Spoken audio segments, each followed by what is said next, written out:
सो आप लोग को स्क्रीन विजिबल है?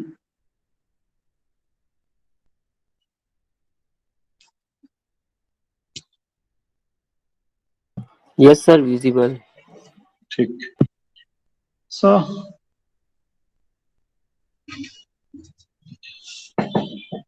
ओके नाउ कुछ चीजें देख ली थी हम लोगों ने, जैसे कुछ इम्पोर्टेंट टर्म्स थे। इस पे these are specially related to what the worm. ठीक है ना, वर्म के या पिनियन कह लीजिए। ठीक है ना, पिनियन से रिलेटेड कुछ टर्म्स थे, axial pitch, lead angle, lead and helix angle.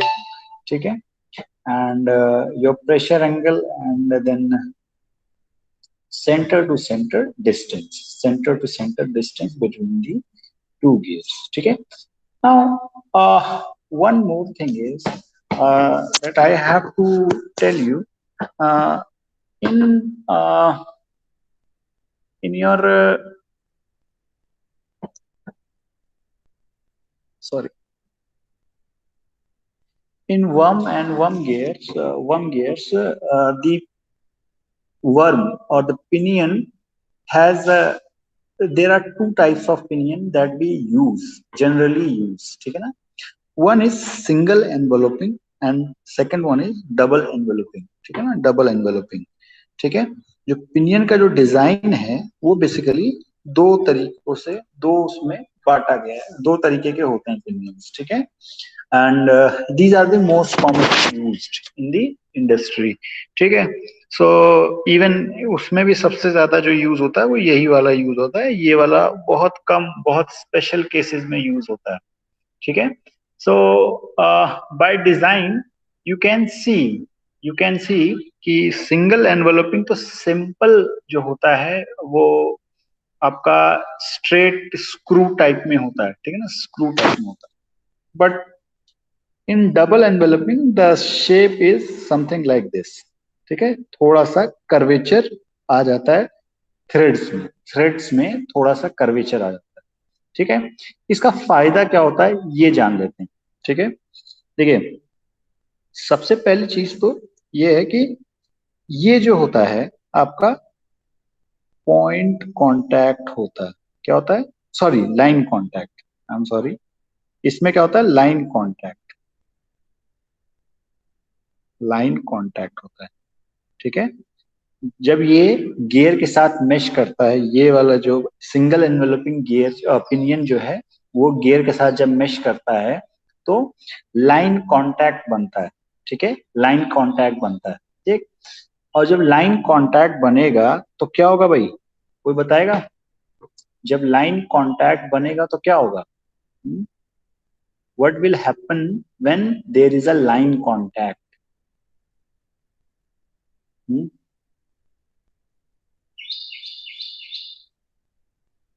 More friction. Okay, okay, good. चलिए, यहाँ पर देखिए, हम लाइन और पॉइंट के बारे में बात नहीं कर रहे हैं, लाइन और एरिया कांटेक्ट की बात कर रहे हैं। ठीक है, तो यहाँ पर तो लाइन कांटेक्ट होता है, यहाँ पर एरिया कांटेक्ट होता है। ठीक है, एरिया कांटेक्ट। ठीक है, ठीक है, जब लाइन कांटेक्ट होगा तो प्रेशर, कांटेक्ट प्रेशर, एक चीज सुनी होगी आप लोगों ने, कांटेक्ट प्रेशर, कांटेक्ट प्रेशर। ठीक है, जो कांटेक्ट प्रेशर क्या होगा? बहुत ज्यादा होगा। ठीक है, बहुत ज्यादा होगा। ठीक है, जब लाइन कांटेक्ट होगा तो कांटेक्ट प्रेशर जो होगा वर्म और आपके गियर के बीच में कांटेक्ट प्रेशर बहुत ज्यादा होगा, और जब कांटेक्ट प्रेशर बहुत ज्यादा होगा तो वियर बहुत ज्यादा होगा, वियर बहुत ज्यादा होगा। ठीक है, ये बात आ रही समझ में? And in this case there is area contact, area contact. ठीक है, और जब एरिया कांटेक्ट होगा तो क्या होगा भाई? आपका कांटेक्ट प्रेशर कम होगा। है ना, कांटेक्ट प्रेशर कम होगा क्योंकि लोड जो है अब एरिया पे डिस्ट्रीब्यूट हो गया। ठीक है ना, लार्जर एरिया पे डिस्ट्रीब्यूट हो गया, so your pressure, contact pressure will be low. ठीक है ना, एंड नो डाउट यहाँ पर थोड़ा सा फ्रिक्शन तो बढ़ेगा, बट फ्रिक्शन उतना ज्यादा नहीं बढ़ेगा जितना कि प्रेशर की कांटेक्ट प्रेशर कम होगा, ठीक है ना। तो फ्रिक्शन की वजह से इतना वियर तो नहीं होगा, लेकिन आपका प्रेशर, कांटेक्ट प्रेशर कम हो जाएगा। कांटेक्ट प्रेशर यहाँ पर कम हो जाएगा, कांटेक्ट प्रेशर जो होगा वो क्या हो जाएगा, कम हो जाएगा, जिससे वियर जो है, वियर जो है वो कम हो जाएगा। ठीक है, ठीक।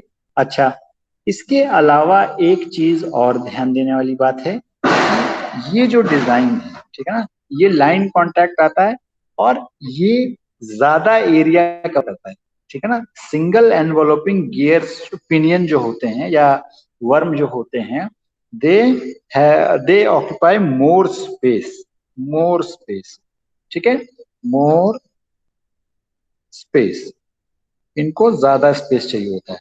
But in this double enveloping, इनका जो स्पेस रिक्वायरमेंट है ये कम स्पेस रिक्वायर करते हैं, इनको चाहिए होता है, ठीक है ना। तो इनकी जो स्पेस है वो कम होती है, इनको स्पेस कम होती है, मतलब हमें यहाँ अगर डबल एनवेलपिंग इस्तेमाल करेंगे तो क्या नाम है, स्पेस रिक्वायरमेंट कम हो जाएगी, ठीक है, ठीक। तो ज्यादा फायदेमंद कौन सा है भाई? ज्यादा फायदेमंद कौन सा है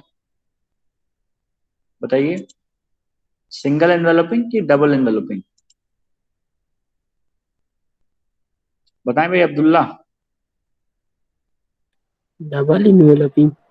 डबल एनवेलपिंग, बात तो सही है, लेकिन मैंने अभी एक बात और बोली थी क्या, सबसे ज्यादा जो इस्तेमाल होते हैं वो ये वाले होते हैं, ठीक है, single enveloping. Can you give me the reason, क्यों ऐसा क्यों होता है?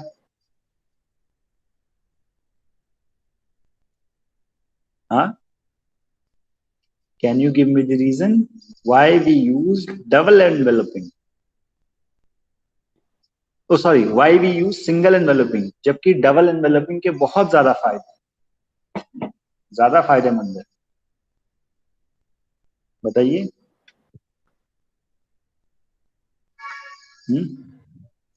अरे कुछ तो बताइए, कुछ तो कोई आइडिया तो होगा। देखिए, सबसे पहली चीज तो इसको देख करके ही नजर आ रहा है कि किसको बनाना ज्यादा आसान है।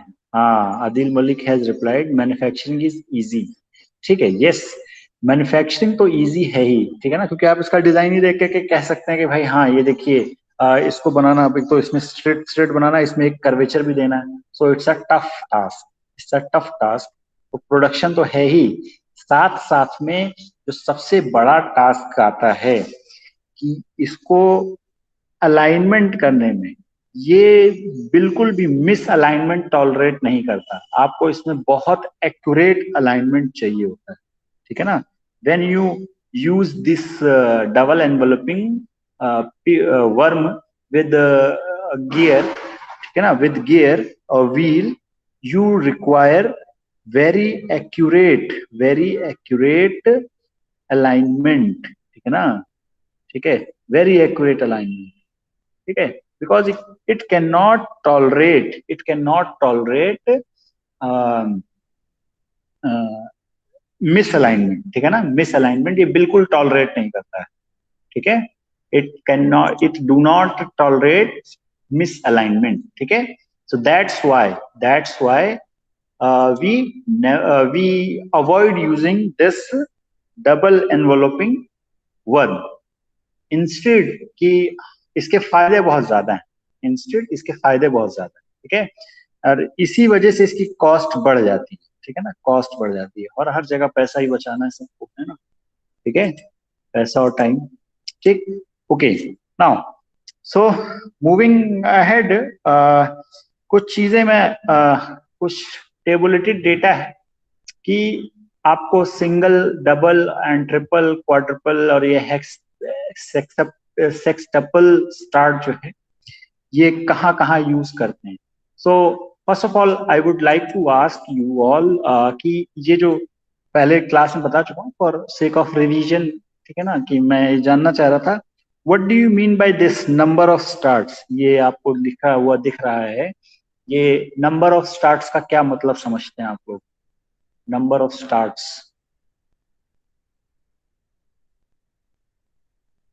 बताइए भाई।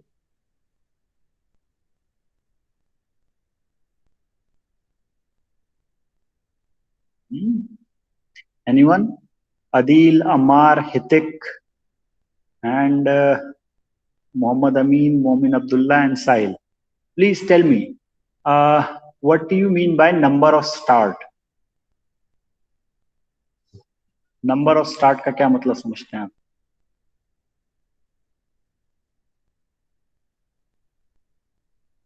नंबर ऑफ स्टार्ट क्या होता है? कोई आइडिया? कुछ तो बोलिए, आता है नहीं आता है? सर एक्सियल मूवमेंट के लिए जो पाथ प्रोवाइड करते हैं हम्म, इसके वर्म के ऊपर, हम्म, अगर वहम के सिंगल ऊपर। पाथ है तो सिंगल ही स्टार्ट रहेगा, डबल पाथ है तो डबल ही स्टार्ट है सर। अच्छा। अ, ये जो नंबर ऑफ स्टार्ट है बेसिकली आपका, ये जो आपका ये दिख रहा है आपको, ठीक है, दिस, ये दो टीथ के बीच में जो डिस्टेंस आती है इसको कहते हैं हम एक्सियल पिच। एक्सियल पिच, ठीक है ना? दो टूथ के बीच में जो डिस्टेंस होती है उसको हम कहते हैं एक्सियल पिच, ठीक है ना? एक्सियल पिच, ठीक। तो ये जो नंबर ऑफ स्टार्ट हमें क्या बताता है कि एक रेवोल्यूशन पे, इस स्क्रू के एक रेवोल्यूशन पे हमारा जो आ, इसका जो एक्सियल मूवमेंट होगा, ठीक है ना, लीनियर मूवमेंट जो होगा स्क्रू का, वो कितने टाइम्स पिच के होगा, कितने टाइम्स पिच के होगा, ठीक है? अगर सिंगल स्टार्ट है, अगर सिंगल स्टार्ट है, दैट मीन्स योर एक रेवोल्यूशन पे, for one revolution of the screw, revolution of the screw, ठीक है, सिंगल स्टार्ट में 1 px लीनियर मूवमेंट होगा, 1 पे एक्सियल पिच के बराबर। और double start we will be having 2 axial pitch, ठीक है ना? 2 एक्सियल पिच। मान लीजिए कि अगर एक्सियल पिच जो है वो 2 mm है, 2 mm है, ठीक है, 2 mm है, px is 2 mm, axial pitch is 2 mm। Then अगर सिंगल स्टार्ट है तो हमारा लीनियर मूवमेंट कितना होगा? 2 mm, ठीक है, और इसी को लीड भी कहते हैं। और अगर हमारा डबल स्टार्ट है तो 4 mm होगा मूवमेंट, अगर ट्रिपल स्टार्ट है तो कितना होगा मूवमेंट? 6 mm। एंड इसी तरीके से क्वाड्रपल में मतलब 8 mm, 8 mm। और सेक्सटपल पे ये होगा हमारा 12 mm, 12 mm, ठीक है, 12 mm, ठीक। So this is all about कि आपको सिंगल स्टार्ट कहाँ यूज करना है, डबल स्टार्ट कहाँ यूज करना है, ये वेलोसिटी रेशियो पे डिपेंड करेगा, वेलोसिटी रेशियो पे डिपेंड करेगा। So it's to just give some idea about what type of start on the worm you use for a given velocity ratio, ठीक है, for a given velocity ratio. Now there is some other thing related to center distance and velocity ratio के बारे में आपका ये दिया हुआ है। तो इसमें मुझे कुछ ज्यादा खास बताना नहीं, बस एक चीज आप लोगों से पूछनी थी, ये जो टर्म लिखा हुआ है Z1, Z2, Q and M, इनका मतलब बता दीजिए बस मुझे आप। हाँ, who will tell me Z1, Z2, Q and M? ये इस्तेमाल होता है किसके लिए? वर्म गियर के डेजिग्नेशन के लिए, ये वर्म गियर के बारे में बताता है। तो ये बता दीजिए भाई कि ये क्या है? What is this, this term Z1, Z2, Q and M? बताएं भाई। Z1 Z2 तो सर नंबर ऑफ टीथ रहेंगे ये अच्छा। वर्म के, और व्हील के जो रहेंगे, और 1 वर्म के लिए, 2 व्हील के लिए, और हाँ, M शायद मॉड्यूल होगा। एंड शायद मॉड्यूल होगा, ओके। And Q? क्यों नहीं पता। ओके, लिसन, Z1 जो है वो नंबर ऑफ टीथ नहीं है, नंबर ऑफ टीथ नहीं है, ये नंबर ऑफ स्टार्ट है, ठीक है, नंबर ऑफ स्टार्ट है ऑन वर्ब, ठीक है। Z2 is number of teeth on the your wheel, ठीक है, and Q is diametral quotient. Q is given by D upon M, ठीक है, diametral quotient, ठीक है, okay, diametral quotient and your M is module. Yes, you are right, ठीक है. तो ये याद रहेगा कि Z1 जो है वो आपका क्या है, नंबर ऑफ स्टार्ट, ठीक है, and Z2 is the number of teeth on the wheel and Q is the diametral quotient, M is the module, ठीक है, M is the module. Now coming to, अब ये कुछ टर्मिनोलॉजीज आप लोगों ने पढ़ ली, कुछ टर्मिनोलॉजीज जो है आप लोगों ने पढ़ ली, ठीक है.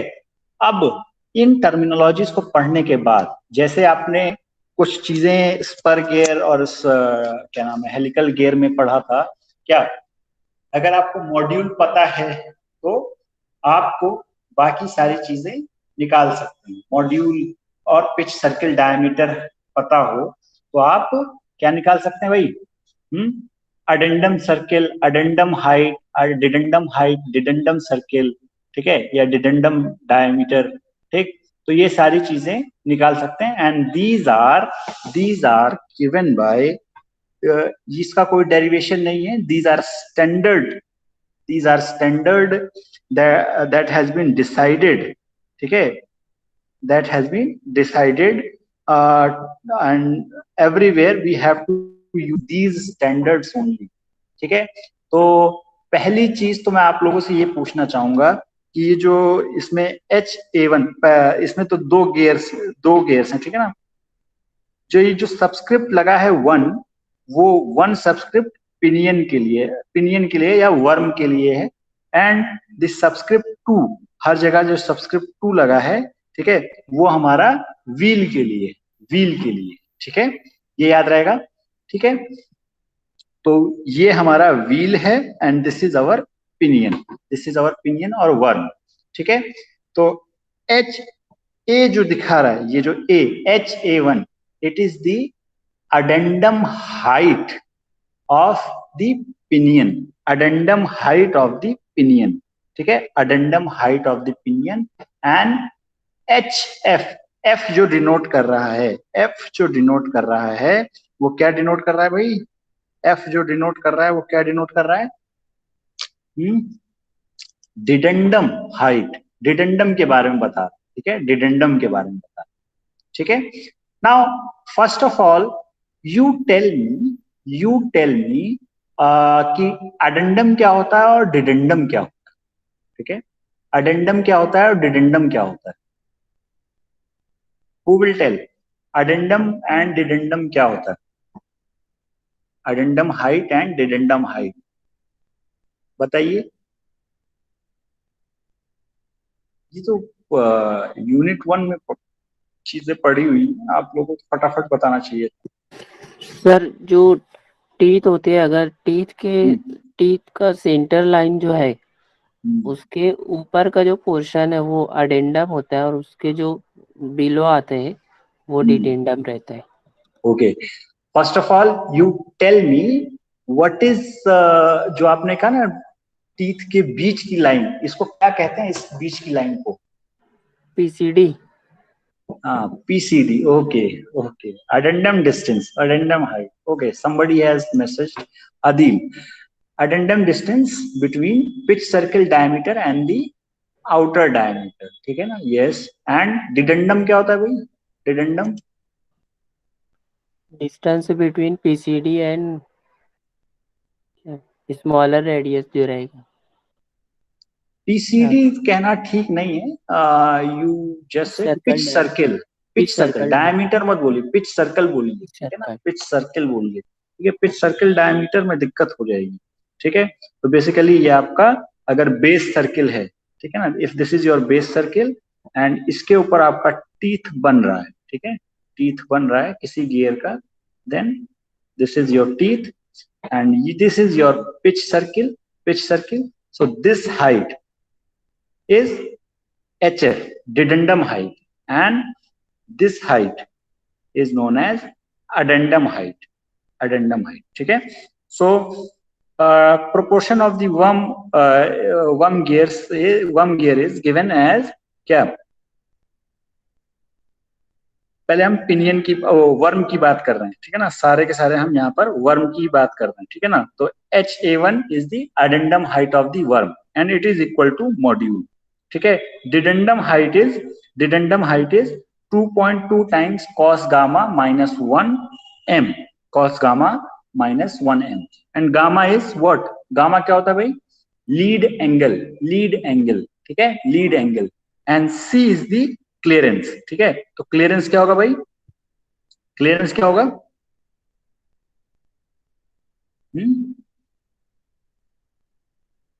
बताइए.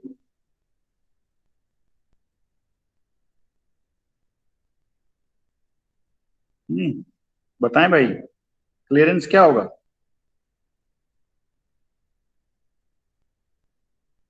नो. अरे भाई, आप लोग कुछ नहीं बोलते हैं, थोड़ा सा तो बोल दिया करिए. Clearance is what?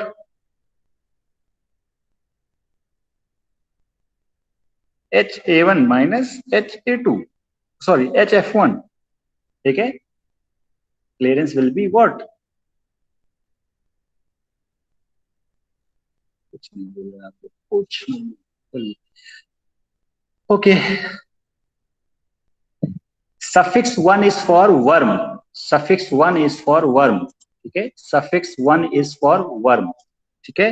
Suffix 1 is for worm. ठीक है.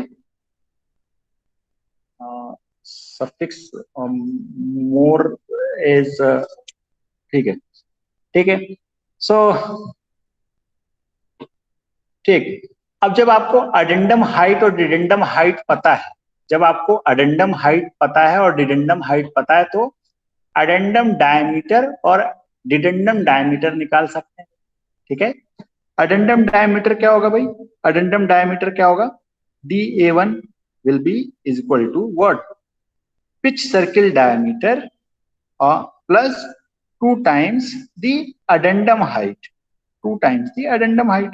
ठीक है. So this is equal to QM plus 2M. तो D1 को हमने क्या लिखा था? D1 Q was D1 upon M. ठीक है. So you can write D1 is equal to QM. ठीक है. और you can simply write it as M into Q plus 2. तो addendum height, sorry, addendum diameter of the worm is equal to M into Q plus 2. ठीक है. इसी तरीके से डिडेंडम height क्या होगी भाई? डिडेंडम हाइट तो नीचे वाली होती है, sorry, dedendum diameter. Dedendum diameter will be DF1 is equal to D1 minus 2HF. ठीक है. सो डिडेंडम हाइट को अगर आप pitch circle twice of dedendum height minus pitch circle diameter से माइनस कर देंगे, then you will be getting dedendum diameter. ठीक है. डिडेंडम सर्कल का diameter. Similarly you have the addendum height for the what? Wheel, and it is given by addendum height for wheel is given by twice of cos gamma minus 1, and dedendum height is HF2 is equal to what? HF2 is equal to what? M times 1 plus 0.2 cos gamma. 1.2 cos gamma. ठीक है. 1.2 cos. ठीक. Okay. Now same चीज यहां पर भी again डिडेंडम diameter और addendum diameter निकालने का सेम तरीका है भाई. क्या?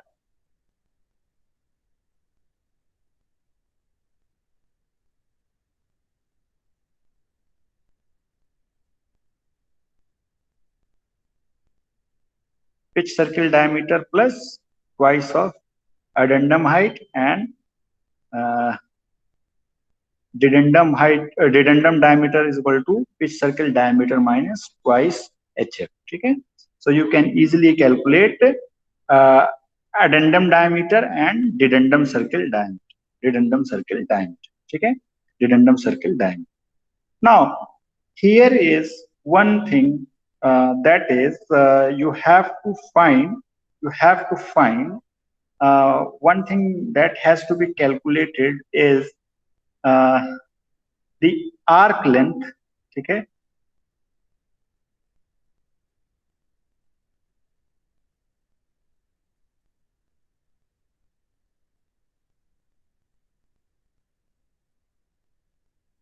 in this worm gear you require to calculate what, देखिए ये आपका क्या है, ये जो सर्किल दिख रहा है ये आपका वर्म है, ठीक है, वर्म है, and this is the upper portion of the wheel, upper portion of the wheel. So in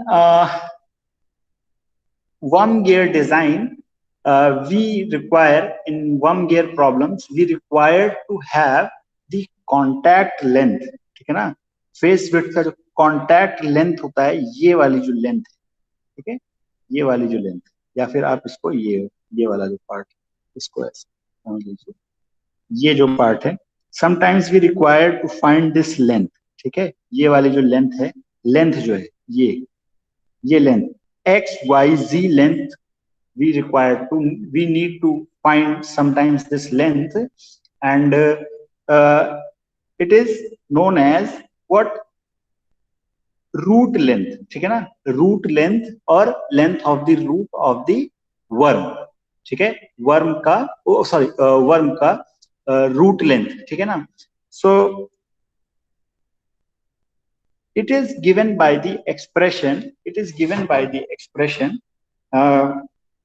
this, it is basically simple है आपका, ये बहुत ज्यादा मैथमेटिकल नहीं है. You can simply apply very simple geometrical concepts and you can easily find this arc length, ठीक है.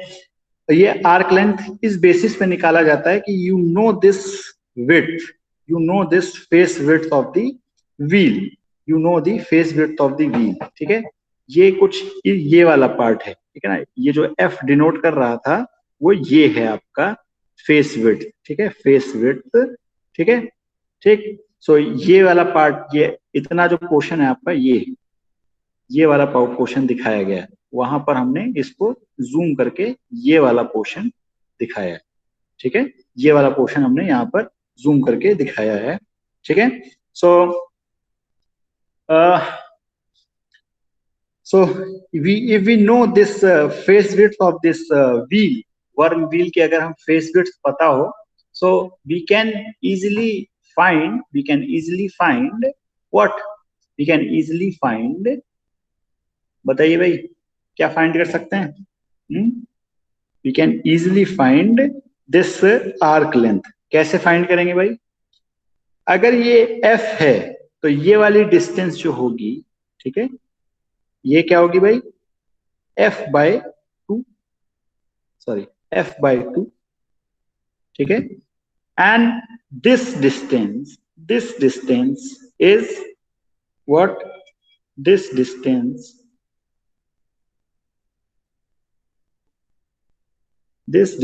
is कितनी है भाई? ये वाली डिस्टेंस हमें पता है कितनी है, ये इसका रेडियस है, ठीक है, this is your addendum radius, ठीक है, ठीक, this is your addendum radius,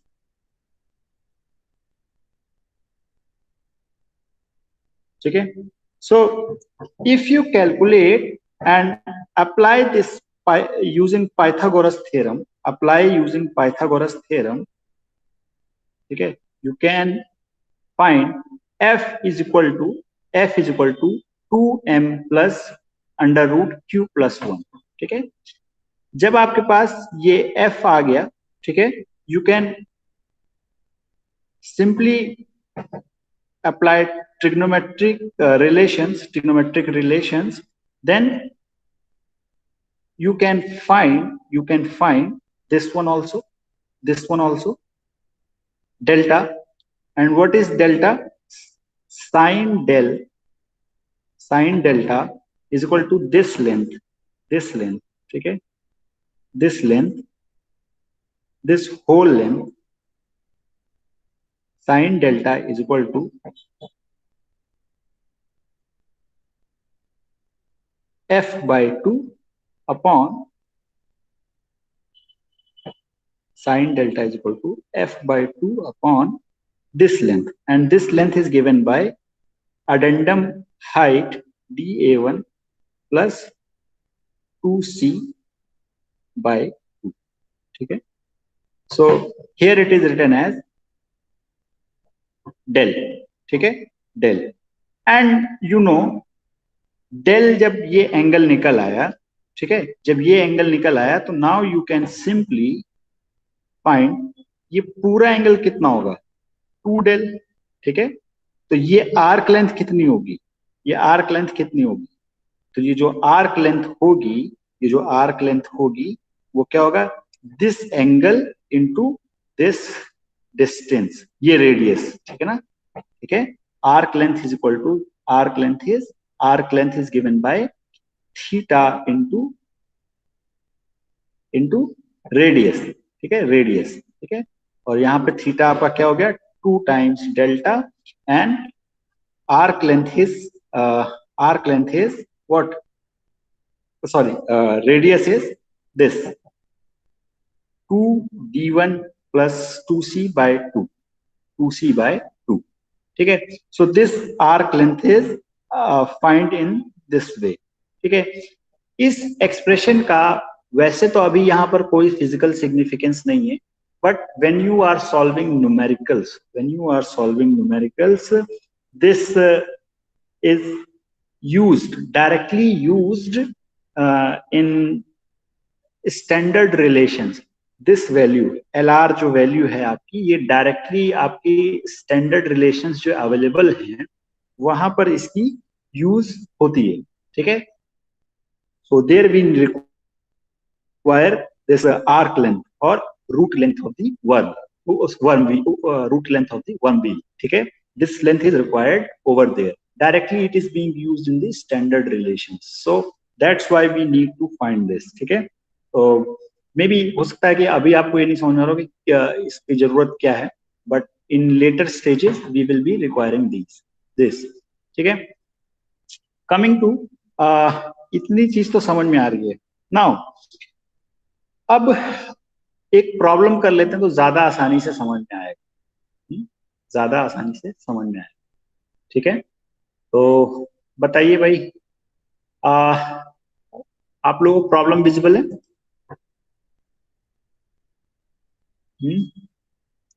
try to solve it by yourself.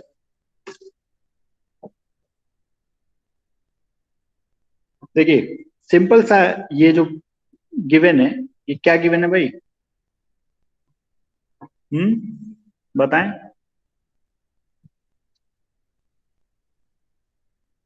बताइए. Z1, Z2, Q and M, ठीक है. तो Z1 यहां पर number of start is 1, Z2 is given as 30, ठीक है, एंड Q इज 10, ठीक है, एंड M इज 8, ठीक है. तो इससे सबसे पहले तो हम कुछ चीजें निकाल लेते हैं. जब हमें Q दे रखा है तो हमारे पास क्या चीज आ गई भाई, Q is equal to D1 upon M, ठीक है. तो D1 क्या आ गया भाई, pitch circle diameter of the worm is what, how much, कितना है, 80 QM, ठीक है, एंड इट इज 80 mm, ठीक है, mm. इसी तरीके से Z2 दे रखा है, मॉड्यूल दे रखा है, ठीक है ना, number of teeth on wheel दे रखा है, तो हमें D2 मिल जाएगा, pitch circle diameter on what, wheel, pitch circle diameter of wheel, Z2 into M, and it is equal to Z2 कितना, 30 into what 8, 30 into 8, that is 240, 240. ठीक है, तो D1 D2 मिल गया. ठीक है, तो सेंटर टू सेंटर डिस्टेंस कितना हो गया? Centre to centre distance, centre to centre distance A is given by D1 plus D2 by 2, and this is what 80 plus 240 upon 2, and this is 160 mm, 160 mm. ठीक है, clear? Okay, now you have to tell me speed reduction कितना होगा, speed reduction ratio कितना होगा, कोई बताएगा? What is the speed reduction ratio? इसका speed reduction ratio कितना होगा, बताइए.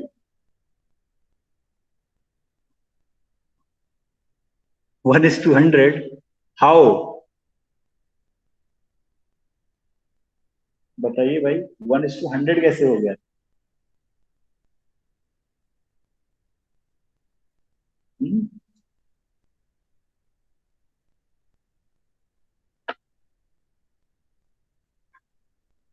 बताइए भाई, किसने बताया 1:100?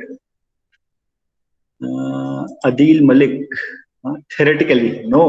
देखिए वो तो एक जनरल रहता है कि बहुत ज्यादा स्पीड रिडक्शन होता है, ठीक है, but what is in this case, in this case बताइए कि क्या होगा speed reduction ratio.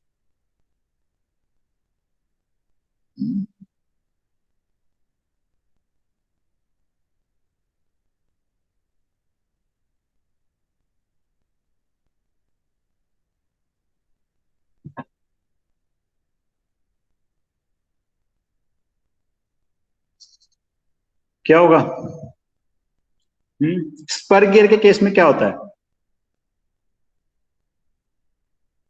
Spur gear के केस में क्या होता है? स्पर गियर के केस में क्या होता है भाई? स्पर गियर के केस में बता दीजिए, इसके बारे में नहीं पता है तो.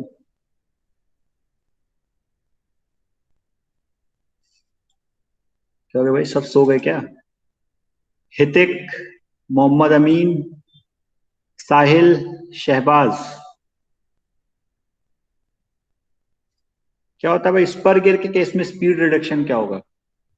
Speed reduction in spur gear के केस में होगा क्या? आउटर डायमीटर मतलब बिगर व्हील का डायमीटर, ठीक है, जो बड़ा गियर है उसका डायमीटर टू स्मॉलर वन, मतलब गियर अपॉन पिनियन या व्हील अपॉन पिनियन. ठीक है, तो वहां पर तो नंबर ऑफ टीथ हम दोनों पे, चाहे पिनियन हो चाहे गियर, दोनों पे हमें पता होता है, ठीक है ना. But in this case we just have what, यहां पर हमें नंबर ऑफ टीथ या नंबर ऑफ थ्रेड, यहां वर्म जो होता है, वर्म जो होता है उस पे टीथ की बात ही नहीं करते हैं, उस पे क्या, किसकी बात करते हैं? थ्रेड की बात करते हैं, थ्रेड, थ्रेड. ठीक है, सो अब देखिए यहां पर इस चीज से मतलब ही नहीं है कि कितने थ्रेड्स हैं, कितने थ्रेड्स हैं, इसका स्पीड रिडक्शन पे कोई फर्क नहीं पड़ेगा. जो भी फर्क डाल रहा है वो कौन डाल रहा है? Z1 डाल रहा है. ठीक है, so in case of, in case of, in case of this worm gear, speed reduction is given by, speed reduction is given by speed reduction ratio, reduction ratio is given by is, sorry, is equal to what? Z2 number of teeth on किस पे? Pinion पे, sorry wheel पे, upon number of start, number of start on wheel, oh sorry, worm, and in this case we have 30 number of teeth and Z1 is 1, so speed reduction ratio is 30:1. Speed reduction ratio is 30:1. ठीक है, ये आपको याद रहेगा. ठीक. Now coming to the second thing, the dimension of the worm. Dimension of the worm. तो dimension of the worm में क्या निकालेंगे भाई? डायमेंशन ऑफ द वर्म में क्या निकालेंगे? Dimension of the worm.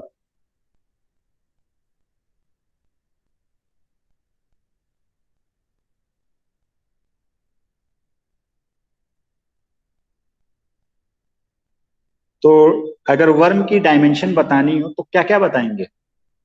पहले चीज तो pitch circle diameter of the worm बताएंगे. Pitch circle diameter of the worm जो कि हम पहले निकाल चुके हैं, Q into M is equal to 80 mm. ठीक है.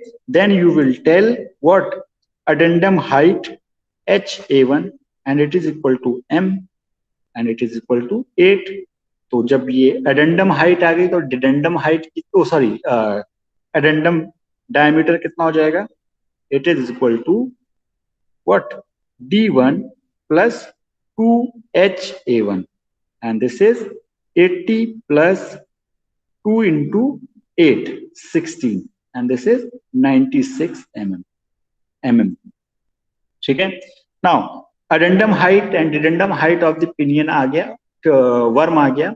Addendum height and addendum diameter of the worm आ गया.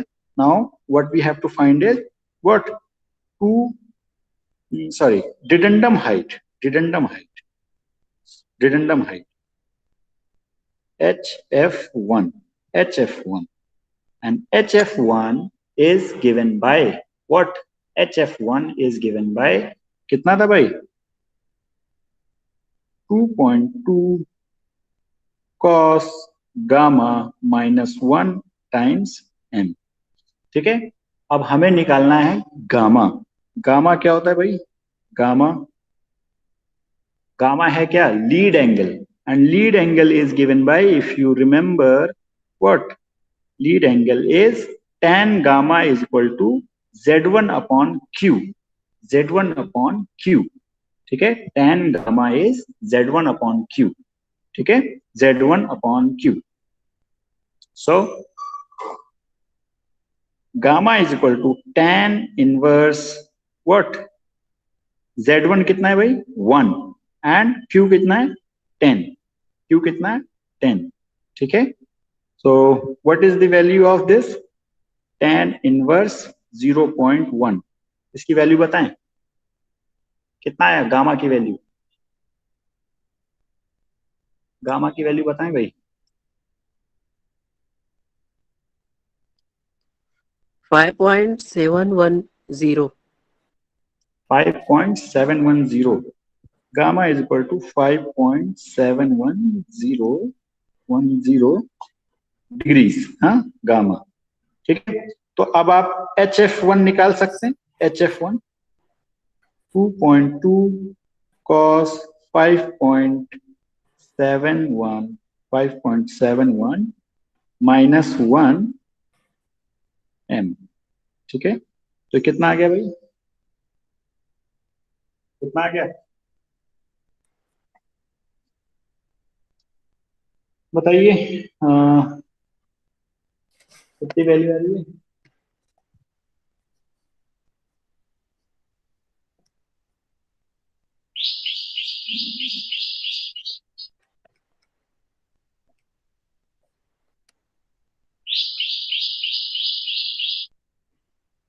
कितना है भाई? कैलकुलेट करके बताएं. अरे भाई साहब, how much it is? HF1 अच्छा 9.5126. ठीक है. 9.5126 mm. ठीक है, mm. नाउ जब HF1 आ गया तो अब आपको डायमीटर मिल जाएगा. किसका? डिडेंडम डायमीटर मिल जाएगा. डिडेंडम diameter DF1 and dedendum diameter is pitch circle diameter minus twice the dedendum height 2HF. That is 80 minus 2 into 9.5126. कितना आएगा भाई? ये कैलकुलेट करके बताएं.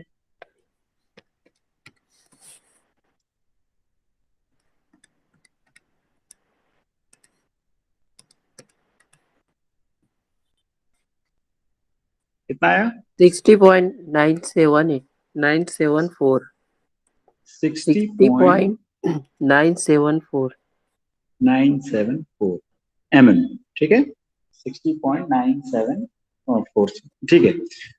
यही सबका आ रहा है, ठीक है। अब जब आपको ये चीज पता लग गई, now the fourth part is calculate the dimension of the worm wheel. Worm wheel की डायमेंशन आपको निकालनी, ठीक है, वर्म व्हील की डायमेंशन निकालनी। तो वर्म व्हील की डायमेंशन है, उसमें क्या क्या निकालेंगे भाई? एक तो आप पिच सर्किल डायमीटर निकालेंगे। क्या? पिच सर्किल डायमीटर, जो कि D2 होगा, वो आप पहले निकाल चुके हैं। कितना आया था? Z2 इंटू एम, ठीक है, and it was how much? कितना आया था? 30 240 into 8 is equal to 240 mm, ठीक है। Now you have to calculate DA2 addendum diameter and dedendum diameter, ठीक है, dedendum diameter DF2, ठीक है, DF2। तो ये होगा D2 प्लस 2HA2, ठीक है, और HA2 कितना था भाई? ठीक है,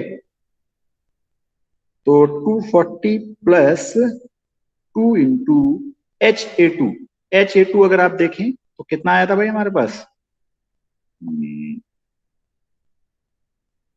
कहाँ गया? HA2 was how much? HA2 is given by m times 2 cos gamma minus 1, 2 cos gamma minus 1, ठीक है।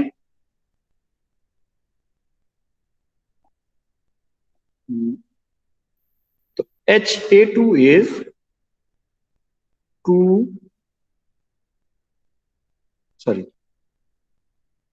m times, that is m कितना है? 8 into 2 cos gamma minus 1, and gamma की वैल्यू आपने निकाल रखी है, गामा की वैल्यू आपने निकाल रखी है। तो ये कैलकुलेट करके बताएं कितना आया, कैलकुलेट करके बताएं कितना आया।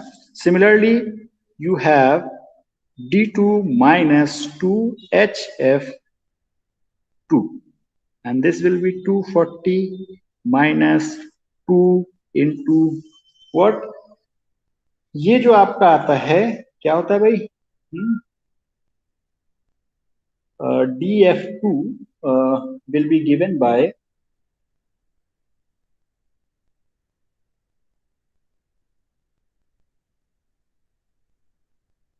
2 into m into 1 minus 0, sorry, 1 plus 0.2 cos gamma, 2 cos gamma, ठीक है।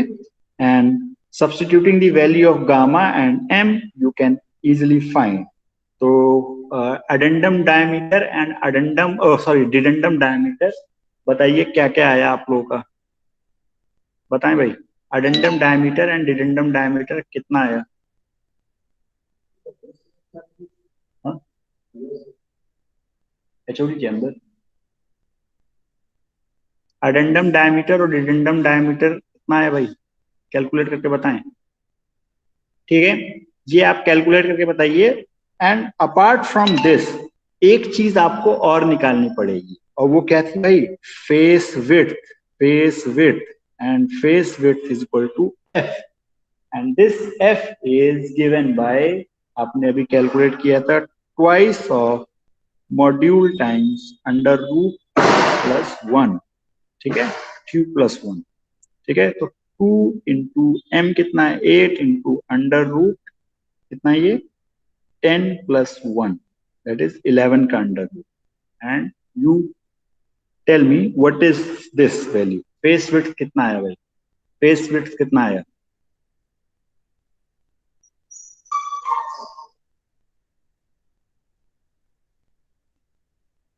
फेस विड्थ कितना आया?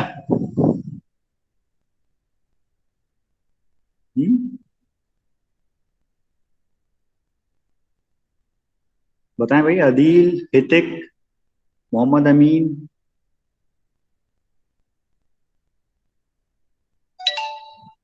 Hrithik, are you there?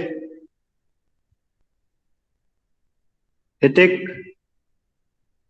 आपकी सारी अटेंडेंस चली जाएगी। I am there. Okay. So please tell me what are the values you are getting? Sir ये 240 के बाद 2 into 8 कैसे आ रहे हैं? Okay. HA2 हाँ, ये HA2 है ना, तो 8 कैसे आ रहा है वहां पे? 2 के बाद HA2 की ये वैल्यू है। HA2 is given by HA2 is equal to m times 2 cos gamma minus 1, ठीक है, और m की अच्छा वैल्यू हमारे पूरा पास HA2 8 है, ठीक है। हाँ ठीक, सर ठीक है। तो f की वैल्यू तो इन्होंने बताई 53.06 mm, ठीक है, and addendum diameter will be it is around 255.84 and dedendum diameter is 220.816 mm, ठीक है ना, all the dimensions are in mm, ठीक है। So this is how you calculate the dimensions of the worm and pinion if you know this relation, if you know the representation of the gear, worm drive का जो representation है उसके basis पे आप, अगर ये आपको पता है Z1, Z2, Q and 8 आपको पता है, then you can easily calculate all the other dimensions of the worm and wheel, ठीक है, वर्म एंड व्हील का डायमेंशन आप बहुत आसानी से निकाल सकते हैं, ठीक है। सो for now I stop here, and if you have any query please ask, otherwise you all are free to leave and join the next class, ठीक है। और थोड़ा सा टाइम पे आया करें, और कल की लैब हुई है भाई, आप लोग थे नहीं, ठीक है। सो दो प्रॉब्लम्स दी गई हैं, ठीक है। आज डिजाइन की शीट भी दे दी जाएगी, डिजाइन स्टेप्स जो प्रोसीजर है उसकी शीट्स भी अभी मैं अपलोड कर दूंगा, and you have to proper file बननी है आपकी, ठीक है ना, ये चेक होगी, ठीक है। सो आप लोग तैयार रहें और उसको करें, सॉल्व करें, ठीक है। जो दो क्वेश्चन दिए गए हैं हेलिकल गियर डिजाइन और स्पर गियर डिजाइन पे, you all have to do that, ठीक है। Okay, Hello, sir. हाँ यस, हाँ यस। एग्जाम फॉर्म कब आने वाले हैं? एग्जाम फॉर्म मोस्ट प्रोबेबली आ जाएंगे जल्दी ही, बिकॉज 2019 पैटर्न का तो आ गया है, ठीक है। 2019 पैटर्न का आ गया, तो 2015 पैटर्न का भी most probably by the end of this month आ जाना चाहिए, ठीक है।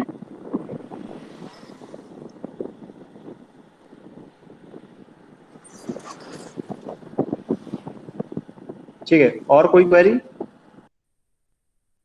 ठीक, okay, all of you are free to leave now if you do not have any query. आपकी नेक्स्ट क्लास भी होगी मैकेट्रॉनिक्स की, भाई जाएं, लिंक आ गई आप लोगों की, ठीक है। Thank you.